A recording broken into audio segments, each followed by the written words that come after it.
ماشاء اللہ لا حول ولا قوۃ الا باللہ العلی العظیم۔ اعوذ باللہ السمیع العلیم من همزات الشیاطین واعوذ باللہ ان یحضرون ان اللہ هو السمیع العلیم۔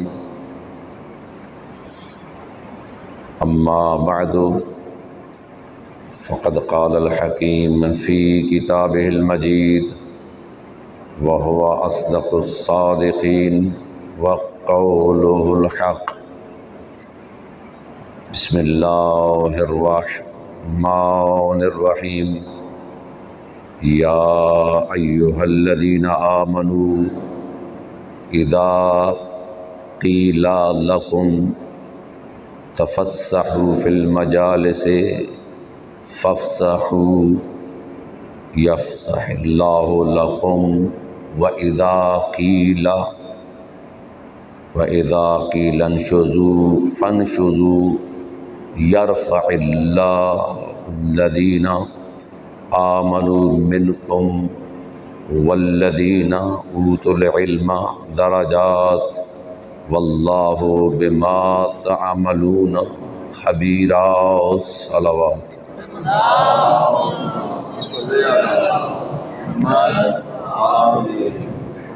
عزیزان طلاب کرام، دعا ہے خالق کائنات آپ کو علم اور عمل کے میدان میں ترقی اور کامیابی عطا فرمائے۔ جس جذبہ، ولولہ اور عزم کے ساتھ اپنے گھروں کو چھوڑ کر اپنی ماں کی ممتا سے محروم ہو کر اپنے والد بزرگوار کی شفقت کے دست شفقت جو آپ کے سر پہ تھا اس سے ہجرت کر کے ایک عظیم امر کی طرف آپ لوگوں نے قدم اٹھایا۔ اپنے اندر وہ اسباب پیدا کرنے کے لیے جو انسانیت سکھاتے ہیں۔ انسانیت جب اپنے اندر آ جاتی ہے تو پھر وہ انسان بآسانی دوسرے لوگوں تک دین پہنچانے میں کوئی مشکل اور ہچکچاہٹ محسوس نہیں کرتا۔ قرآن مجید نے اہل علم کی جو عظمت بیان فرمائی، ارشاد خداوندی ہے یا ایھا الذین آمنوا، اے ایمان والو، اذا قیل لکم، جب تمہیں یہ کہا جائے، تفسحوا فی المجالس، کہ اپنی مجلسوں میں کشادگی پیدا کرو، تو پھر کیا کرنا چاہیے؟ فافسحوا، کشادگی پیدا کرو۔ اس کا نتیجہ کیا ہوگا؟ جب تمہیں یہ کہا جائے، یعنی اللہ پیغمبر خدا کے پاس بیٹھنے والوں کو پہلے بیٹھنے کے آداب سکھا رہا ہے، اور اسی ضمن میں خالق اہل ایمان پر اہل علم کی برتری کا اظہار فرماتا ہے۔ جب تم کشادگی پیدا کرو گے، یفسح اللہ لکم، تو اللہ تمہارے لیے کشادگی پیدا فرمائے گا۔ وَإِذَا قِيلَ انشُزُوا، اور جب یہ کہا جائے تمہیں کہ دوسروں کے لیے بیٹھنے کی جگہ نہیں ہے، تم اٹھ جاؤ آنے والوں کے لیے، فانشزوا، انکار مت کرنا، اٹھ جانا۔ وجہ کیا ہے؟ اس کا مطلب یہ ہے کہ کوئی آنے والا معمولی نہیں ہے۔ آداب محفل قرآن بتا رہا ہے، پیغمبر کے ساتھ صحبت، پیغمبر کے ساتھ بیٹھنا اتنی اہمیت کا حامل نہیں ہے جو اہل ایمان ہو کر علم حاصل کرنے کی اہمیت حاصل ہے۔ ارشاد ہوتا ہے یرفع اللہ الذین آمنوا منکم، اللہ نے بلند فرمایا ہے تم میں سے جو صاحب ایمان ہیں، وأوتوا العلم، اور جن کو علم عطا کیا گیا۔ کیا بلند فرمایا؟ درجات۔ اس آیہ مجیدہ کی آخری حصے کی جو تفسیر بیان کی گئی ہے، دو طرح کی تفسیر ہے۔ ایک تفسیر یہ ہے کہ اہل ایمان کے لیے ایک درجہ ہے، اہل ایمان عالم کے لیے درجات ہے۔ ایک تفسیر یہ ہے کہ اہل ایمان کا درجہ کم ہے اس اہل ایمان سے جو اہل علم ہے، اس کا درجہ بلند ہے۔ عزیزان، جب آپ لوگوں میں ایمان کی دولت آ چکی ہے، اس ایمان کی دولت کے ساتھ ساتھ علم کا حاصل کرنا آپ کو معراج عطا فرمائے گا۔ اور یہی وجہ ہے عزیزان،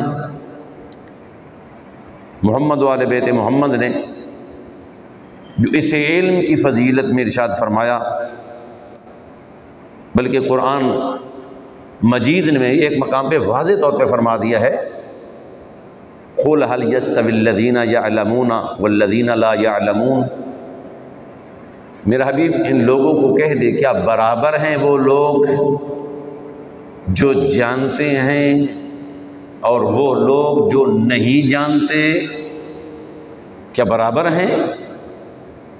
ہرگز برابر نہیں ہیں۔ بھئی جب یہ بات مسلم ہے کہ ہرگز برابر نہیں ہے، تو پھر ہمیں خود بھی اہل علم ہونا چاہیے اور رجوع بھی اہل علم کی طرف کرنا چاہیے۔ محمد والے بیت محمد نے جو صاحب علم کے بارے میں، یہ ایک تمہید ہے جو عرض کر رہا ہوں، آگے بڑھتا ہوں، چند قدم اور اٹھانے ہم نے۔ معصوم فرماتے ہیں فضل العالم علی الشہید درجۃ، عالم کو شہید پر ایک درجہ فضیلت دی گئی ہے۔ شہید کون ہوتا ہے؟ جو راہ خدا میں دین کی خاطر اپنے گھر کو چھوڑتا ہے، اپنے بچوں کو چھوڑتا ہے، اپنے وطن کو چھوڑتا ہے، امام یا نبی کے حکم کے مطابق دین کی سرحدوں کی حفاظت کرتے ہوئے اپنے خون کا نذرانہ پیش کر دیتا ہے۔ معصوم فرماتے ہیں عالم کا درجہ اس شہید سے بلند ہے۔ فضل العالم، عالم کو فضیلت دی گئی ہے۔ وفضل النبی علی العالم درجہ، نبی کو عالم پہ فضیلت دی گئی ہے ایک درجہ، یعنی نبی عالم سے افضل ہے۔ عالم شہید سے افضل ہے، نبی کس سے افضل ہے؟ اس عالم دین سے افضل ہے۔ پھر فرمایا وَفَضْلُ الْقُرْآنِ عَلَى سَائِرِ الْكَلَامِ كَفَضْلِ اللَّهِ عَلَى خَلْقِهِ، قرآن کی فضیلت، جس قرآن کو ہم نے سمجھنا ہے، جس قرآن کو سمجھنے کے لیے ہم نے اس حوضہ علمیہ میں قدم رکھا ہے، جس قرآن کو سمجھ کر، جس قرآن کو پڑھ کے تدبر کر کے اس سے کوئی میسج لینا ہے، اور میسج لے کر اپنے وجود پر اس کو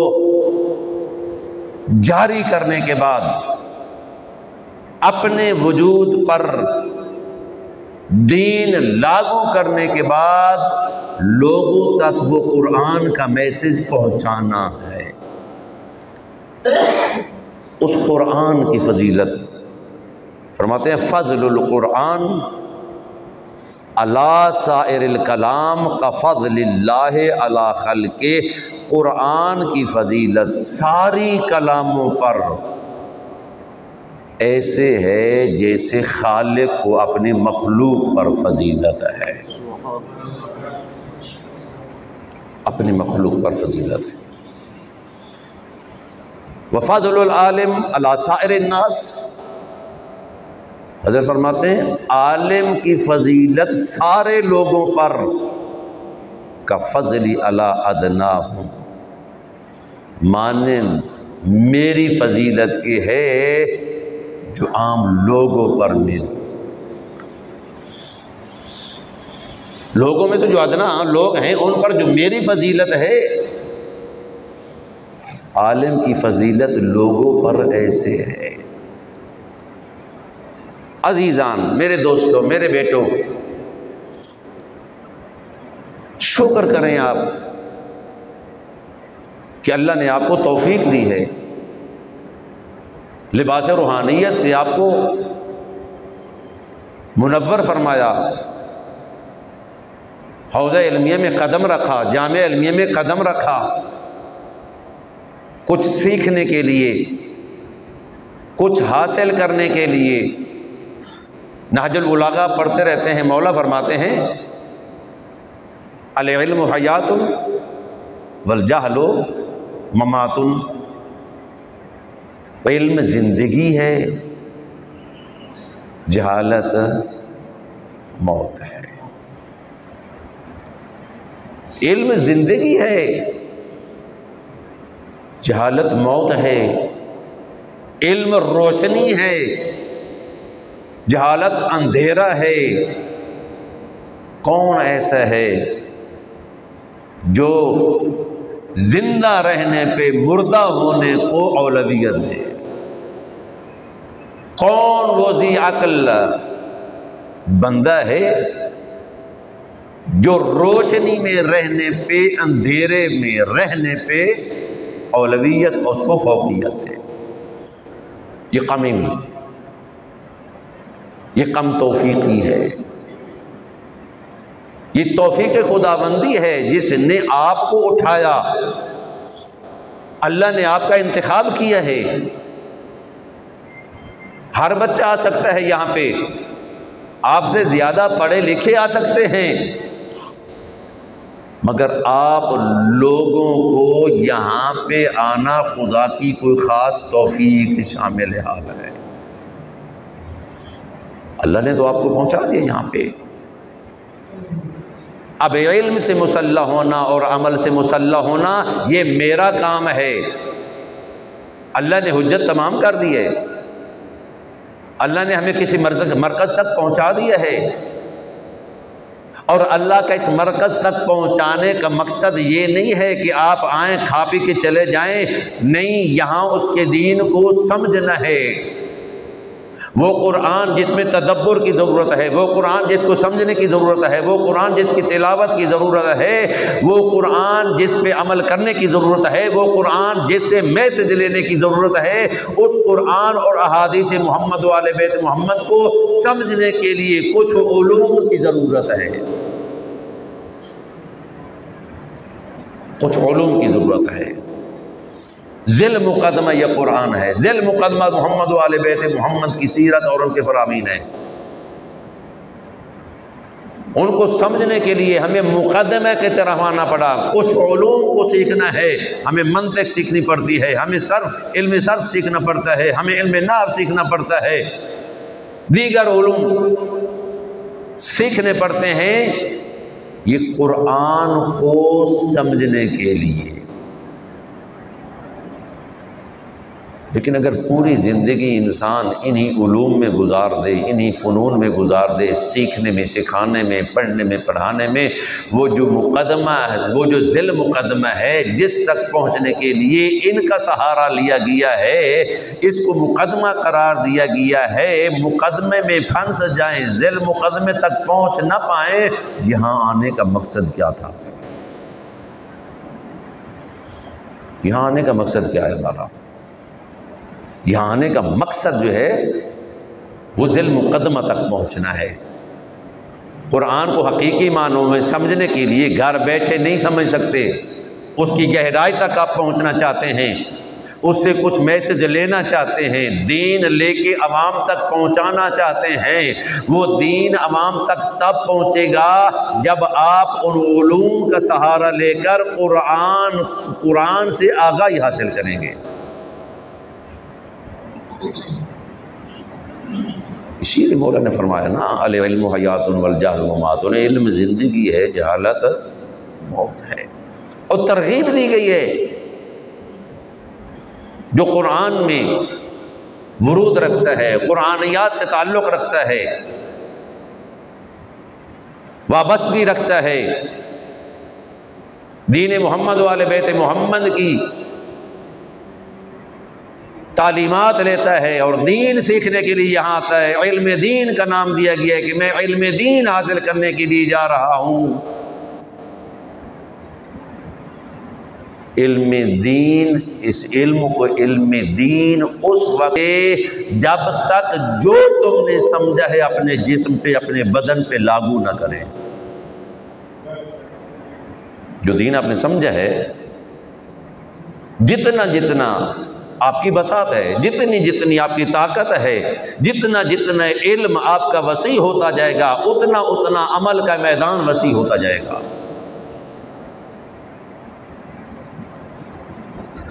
اور اس قرآن میں ورود کے لیے انسان قرآن میں وارد ہو، انسان قرآن میں تخصص رکھتا ہو، اہل علم کو قرآن کے ساتھ آگاہی ہونی چاہیے۔ اور یہی وجہ ہے، روایت موجود ہے، معصوم فرماتے ہیں العالم ينتفع بعلمه، ينتفع بعلمه۔ عزیزان توجہ کریں، عالم روایت کے لفظ ہے، العالم نہیں، عالم ينتفع بعلمه، وہ عالم دین جس کی علم سے استفادہ کیا گیا۔ عالم دین نے زحمت اٹھائی، فقیہ اہل بیت حضرت آیت اللہ شیخنا العلامہ محمد حسین نجفی، اور میں یہ جملہ کہنے میں ہچکچاہٹ نہیں کروں گا، نئی قدر کی اس فقیہ اہل بیت کی نئی قدر کی گئی۔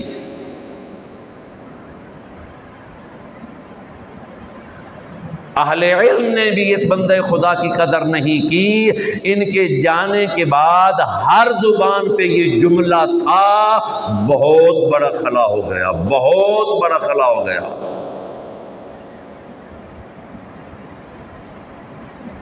جو اس لباس میں رہتے ہوئے اس مظلوم مجتہد کے بارے میں تنقیدی نگاہ سے جملے کہتے تھے، ان کی زبانوں سے یہ سنتے ہوئے ہمارے کان گواہی دیں گے ایک فقیہ کا انتقال ہوا ہے، قدر نہیں کی گئی۔ عالم ينتفع بعلمه، وہ عالم دین جس کے علم کے ساتھ استفادہ کیا گیا ہو۔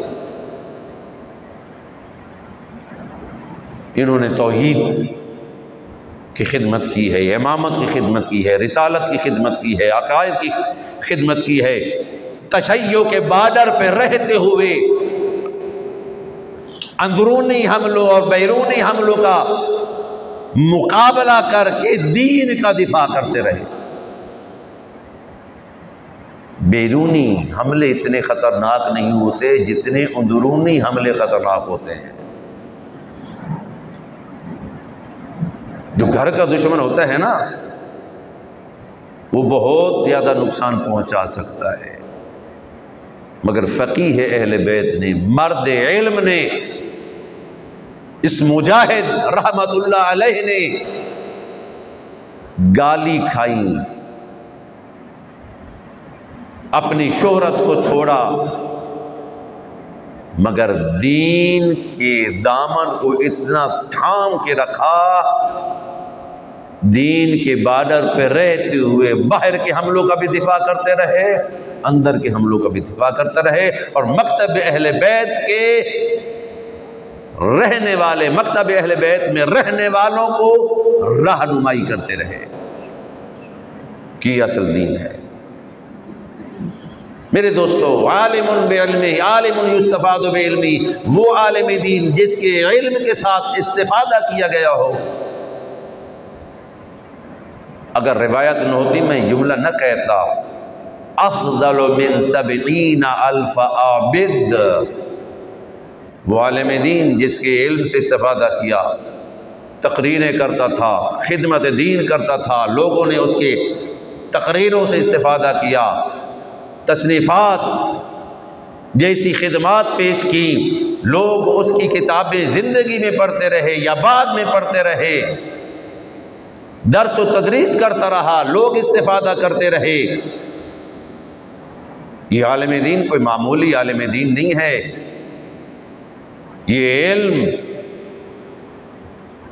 علم دین کا حامل انسان، یہ محافظ دین، یہ دین کا سپاہی ایسا باعظمت ہے، افضل من 70,000 عابد، 70,000 عبادت گزار ایک پاسے ہوں اور ایک طرف ہوں، یہ ایک عالم دین ان پر بھاری ہے،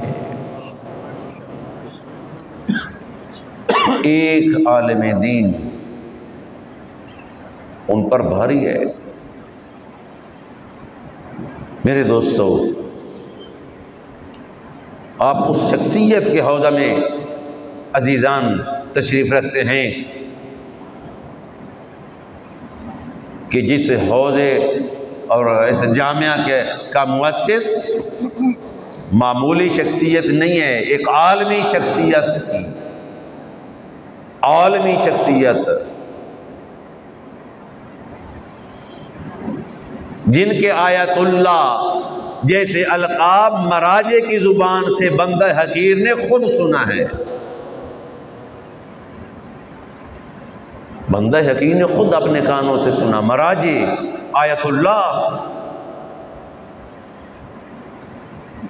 وہ آیت اللہ نجفی کو آیت اللہ کہہ رہے ہیں، جن کے پاس ایک علم کا معیار ہے، جن کے پاس اجتہاد کا معیار ہے، جن کے پاس یہ معیار ہے کہ علمی میدان میں کس کو آیت اللہ کہنا چاہیے، وہ جو مسلم آیت اللہ ہیں اور مجتہد ہیں، ان کی زبان سے آیت اللہ محمد حسین نجفی یہ جملے سنے گئے۔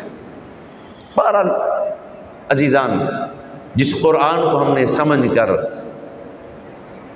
میسج لینا ہے، اس قرآن کی طرف زیادہ رجوع کیا جائے، قرآن کے ساتھ جتنا ہو سکتا ہے عمل کریں، جتنا ہو سکتا ہے آپ علم دین حاصل کر رہے ہیں، علم دین جتنا جتنا آپ کا بڑھتا جائے، آپ کو اس کے مطابق عمل کرنا چاہیے۔ اخلاص بنیادی شرط ہے کامیابی کی اخلاص، خالص خدا کے لیے۔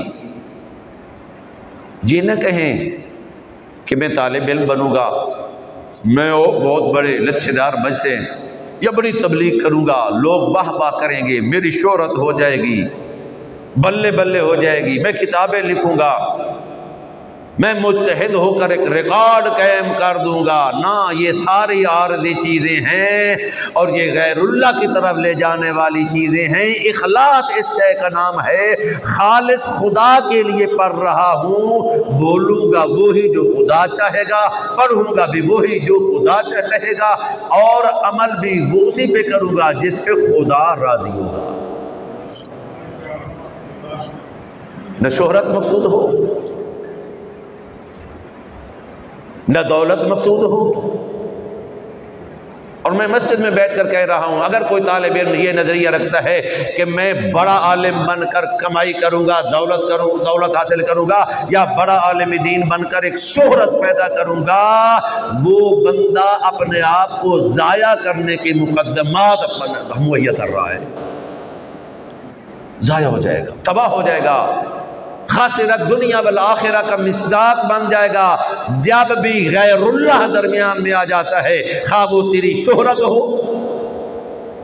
خواہ وہ تیری دنیا کی دولت ہو، خواہ وہ تیری میں اور آکڑ ہو، خواہ وہ میرا تکبر ہو، انسان منہ کے بل پہ گرتا ہے، وہ انسان تباہ و برباد ہو جاتا ہے۔ میں نے علماء کی سیرت میں دیکھا ہے، جتنا کوئی مخلص تھا، یرفع اللہ،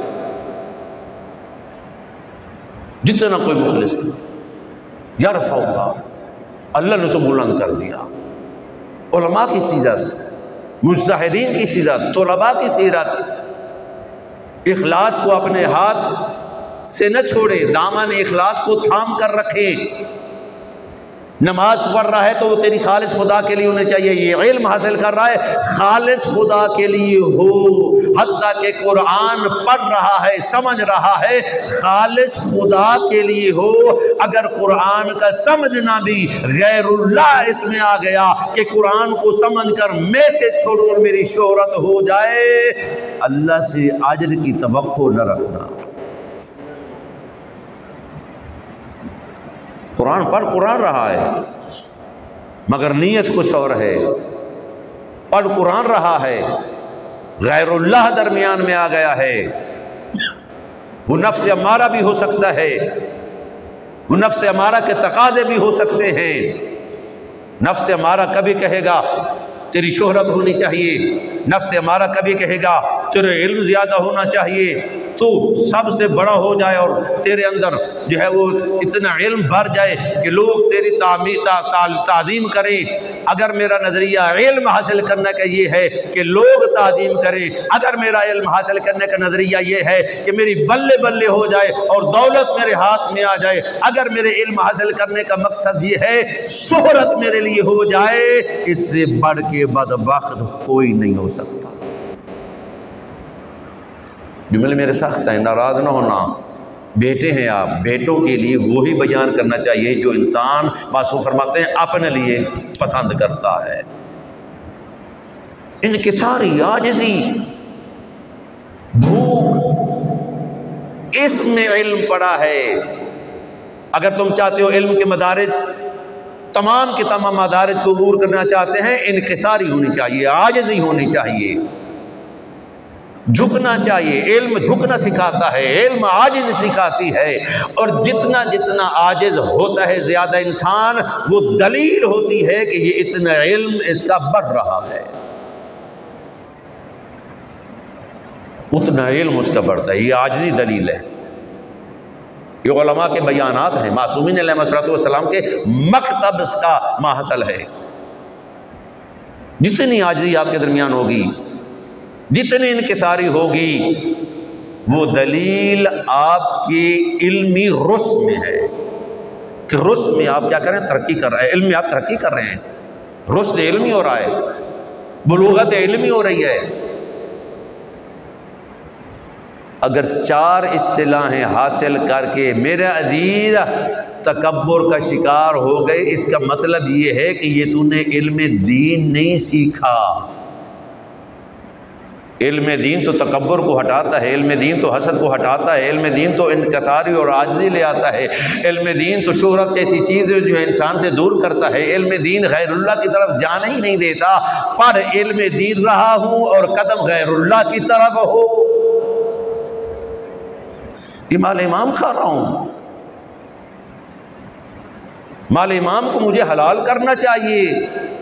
فقہاء فرماتے ہیں، علماء فرماتے ہیں، یہ مال امام سہم امام کی صورت میں، لوگوں کے صدقات و خیرات کی صورت میں، واجبات کی صورت میں، آپ گھریلو اعتبار سے، خاندانی اعتبار سے جتنے بھی بڑے امیر اور کبیر کیوں نہیں ہیں، جب مدرسہ میں آ جاتے ہیں علم دین حاصل کرنے کے لیے اور غرض علم دین حاصل کرنا ہو اور کر رہے ہوں، وہی فقراء فرماتے ہیں اس کا خاندان جتنا بھی امیر ہے یہ مستحق ہے کیونکہ علم دین حاصل کر رہا ہے۔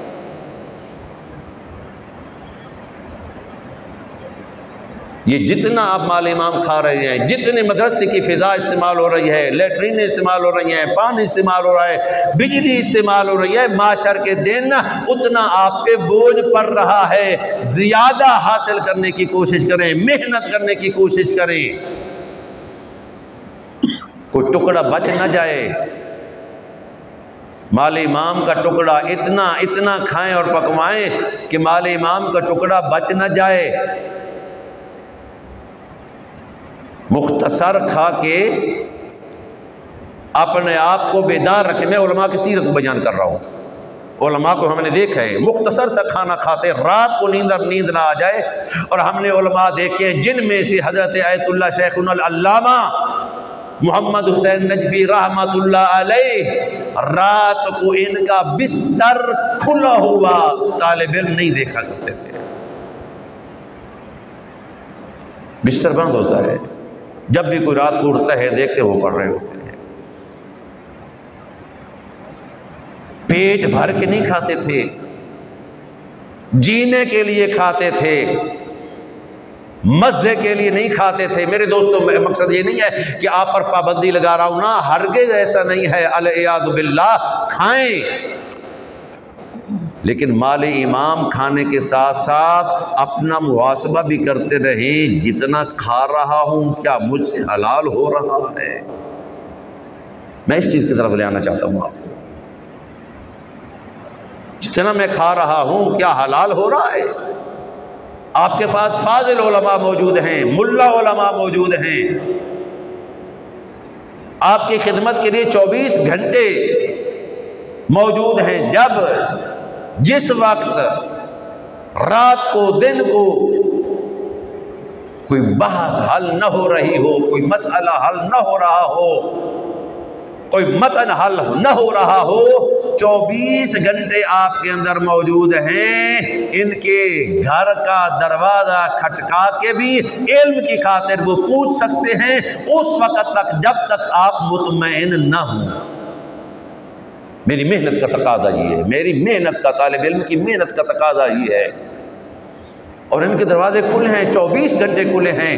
اس اعتبار سے ویسے بھی بڑے مہربان ہیں ماشاءاللہ سارے علماء، آپ کی صحت کا خیال ہے، آپ کی خوراک کا خیال ہے، ہر اعتبار سے خیال ہے۔ آپ کی بیماری خدا نخواستہ کوئی ہو جاتا ہے تو آپ کو بیماری لگتی ہے نا، تو آپ کے والدین سے زیادہ یہ تڑپتے ہیں۔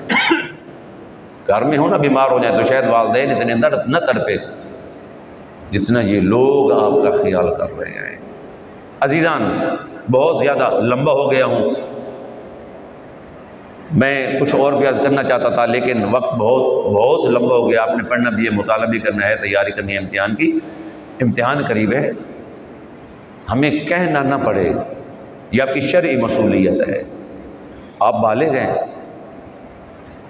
سارے بالغ ہیں الحمدللہ، آپ میں سے کوئی ایسا نہیں ہے کہ جو بالغ نہ ہو، آپ میں سے کوئی ایسا نہیں ہے جو شعور نہ رکھتا ہو، آپ میں سے ہر بندہ اپنا گھاٹا اور منافع سمجھنے والا ہے۔ مال امام کھا کے نکمے رہنا پتہ ہے ہر بندے کو میرے لیے یہ گھاٹا ہے، کمزوری ہے، دنیا کے بھی اور آخرت بھی۔ جاہل رہ جاؤں گا، آخرت میں مال امام کا جواب دینا پڑے گا۔ اسی لیے خاسرت دنیا والآخرہ، دنیا میں جاہل رہ جاؤں گا، جہالت سے بڑھ کے گھاٹا کیا ہو سکتا ہے، خسارہ کیا ہو سکتا ہے، جس جہالت کو علی بن ابی طالب علیہ السلام ایک اندھیرا کہہ رہے ہیں، ایک مردہ کہہ رہے ہیں۔ یہ مردہ ہے، میرے آقا تجھے زندہ کرنا چاہتے ہیں، تجھے زندگی دینا چاہتے ہیں، اور زندگی علم سے حاصل ہوتی ہے۔ تم چاہتے ہو مرنے کے بعد بھی زندہ رہ جائیں، وہ علم جیسی نعمت ہے جس سے آپ کو استفادہ کرنا چاہیے۔ میرے دوستو، ہمارے استاد محترم حضرت ایت اللہ فخر وجدانی بہت بڑے عالم دین تھے، فقیہ تھے۔ میری حوضے کی زندگی میں بعد میں پھر پڑھاتے رہے، 26 دورے شرح علوم کے وہ کر چکے تھے، 26، اور ان کی عادت تھی الف با تا سا حروف تہجی کے اعتبار سے انہوں نے عبارت سننی ہوتی تھی۔ مثلا الف سے جس کا نام شروع ہوتا ہے، مثال کے طور پر اللہ دتا، مثال کے طور پر،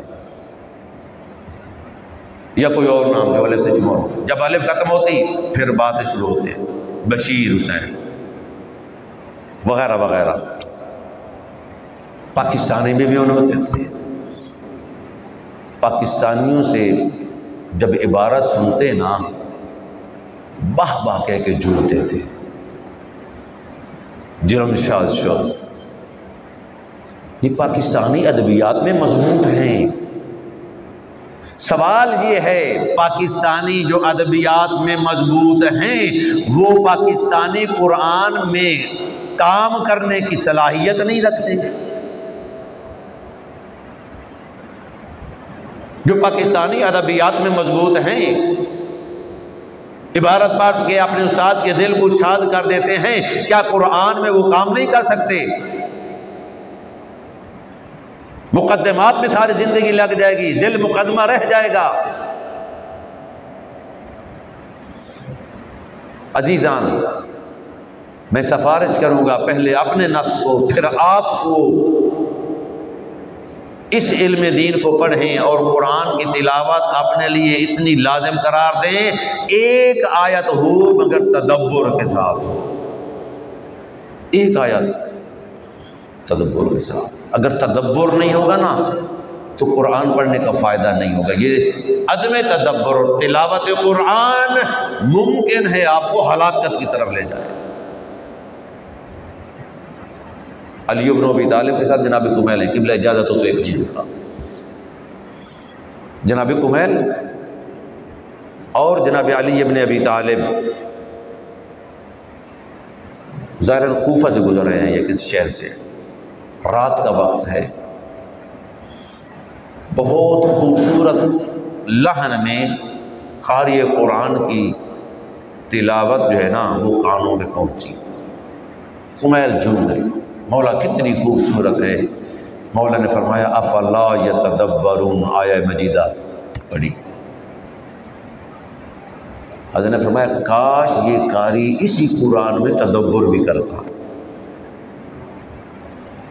ایک وقت آیا، گزر گیا وقت، ایک وقت آیا جنگی ناروان ہے، یہی جناب کمیل حضرت کے ساتھ ہیں، ایک لاش سے گزرے۔ کمیل یہ لاشہ جانتے ہیں کس کا ہے؟ نہیں مولا۔ فرمایا یہ اسی قاری قرآن کا لاشہ ہے جس کی آواز پہ تم جھوم رہے تھے مگر تدبر نہیں تھا۔ تدبر نہ ہونے کا نتیجہ یہ ہے آج امام حق کے مقابلے میں مارا گیا ہے۔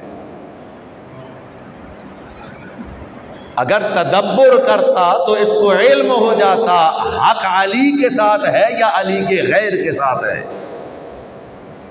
یہ تدبر نہ ہونے کا نتیجہ ہے۔ میرا بھائی امام وقت کی آپ انتظار کر رہے ہیں، امام زمانہ کی آمد کی انتظار کر رہے ہیں، امام زمانہ کی تعجیل ظہور کی دعا کر رہے ہیں، کبھی غور کیا کریں یہ جو قرآن ہم پڑھتے ہیں تدبر بھی کیا ہے یا نہیں؟ امام وقت کو ہم نے تدبر فی القرآن کے ذریعے پہچاننا ہے، جتنا تدبر ہوگا اتنا امام کے ہم زیادہ قریب ہوں گے، اس لیے ہمیں انتظار کا حکم دیا گیا ہے۔ انتظار کا معنی یہ نہیں ہے کہ ہاتھ پہ ہاتھ رکھ کے انتظار کریں کہ ادھر سے امام کا ہوکا آ جائے او مظلومہ کا وارث آ گیا ہے، نہیں، اپنے آپ کو تقوی کے ساتھ مسلح کر، اپنے آپ کو ورع کے ساتھ مسلح کر، اپنے آپ کو علم کے ساتھ مسلح کر، اپنے آپ کو تدبر فی القرآن کے ساتھ مسلح کر، جب امام آئیں تو امام کی پکار پہ لبیک کہتے ہوئے نظر آئیں۔ تدبر فی القرآن کی برکت سے آپ امام کو پہچان لیں، کوشش کریں۔ تو میں عرض کر رہا تھا، حضرت ایت اللہ مرحوم رحمت اللہ علیہ فرمانے لگے کہ دنیا کا عالم اور دین کا عالم، اس کے درمیان بڑا فرق ہے۔ فرمایا ایک سائنسدان ہے، ڈاکٹر ہے،